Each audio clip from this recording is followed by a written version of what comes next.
Welcome to আর রান্নাঘর। বন্ধুরা, আজকের রেসিপি রুই মাছের ঝাল। এই রুই মাছের ঝাল বাড়িতে করে দেখুন, খুব টেস্টি হয় এই রুই মাছের ঝাল। কি করতে হবে, প্রথমে রুই মাছে লবণ, লাল লঙ্কার গুঁড়ো বা শুকনো লঙ্কার গুঁড়ো যেটা বলুন, হলুদ গুঁড়ো সামান্য, আর জাস্ট একটু সর্ষের তেলটা যাতে মাছটা লেগে না যায়।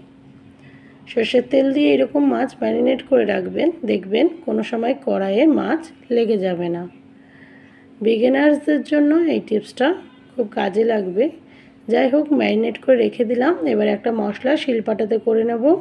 তার জন্য প্রথমে টমেটো দুটো কেটে নিচ্ছি। আপনারা চাইলে মিক্সার গ্রাইন্ডার ইউজ করতে পারেন। আমি এখানে শিলপাটাতেই করে নিচ্ছি। 1 চামচ জিরে আর 2 রকম সর্ষে 1 চামচ ধুয়ে নিয়ে এবার দিয়ে দিলাম কয়েক টুকরো কাঁচা লঙ্কা আর স্বাদ মতো লবণ আর 1/2 চামচ মতো হলুদ গুঁড়ো। সমস্ত কিছু দিয়ে আমি মশলাটা রেডি করে নিচ্ছি। শিলপাটাতে আমার বাটতে বেশ ভালোই লাগে।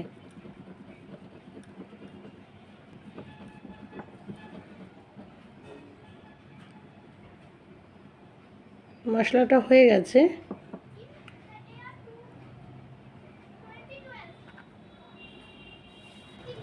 এবার চলে আসি ওভেনে।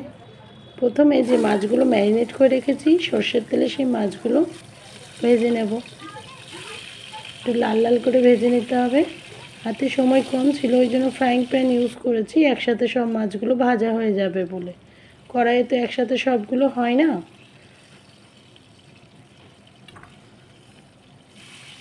এক পিঠ লাল হয়ে গেছে, উল্টে দিচ্ছি।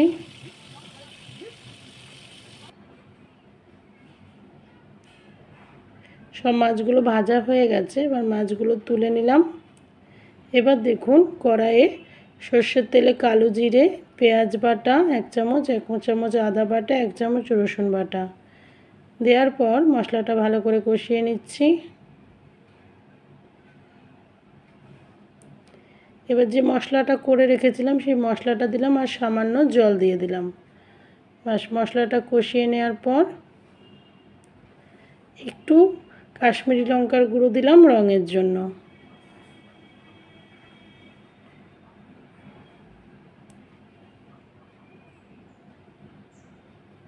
ঢাকা দিয়ে দিলাম মশলা কষানোর জন্য। দেখুন, মশলা প্রায় কষিয়ে নেওয়া হয়েছে। মশলা যখন তেল ছেড়ে দেবে বুঝতে পারবেন যে মশলা কষানো হয়ে গেছে। এবার ভাজা মাছগুলো একে একে দিয়ে দিলাম।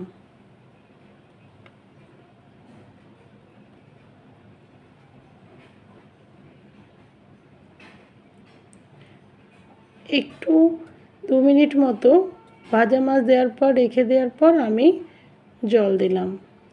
প্রয়োজন মতো জল দেবেন, তবে খুব বেশি জল দিলে খেতে ভালো লাগবে না। ঝোল হয়ে গেলে একটু সামান্য গাঢ় থাকবে, সেই রকম পরিমাণে জল দেবেন। ঢাকা দিয়ে 5 মিনিট ফোটানোর পর রেডি হয়ে গেল রুই মাছের ঝাল।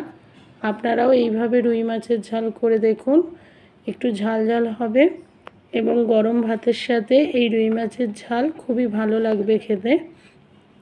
আপনাদের যদি আমার এই সিম্পল রেসিপিগুলো ভালো লাগে, একদম আমি ঘরোয়া পদ্ধতিতেই রান্না করি, কোনো তামঝাম আমার রান্নায় থাকে না।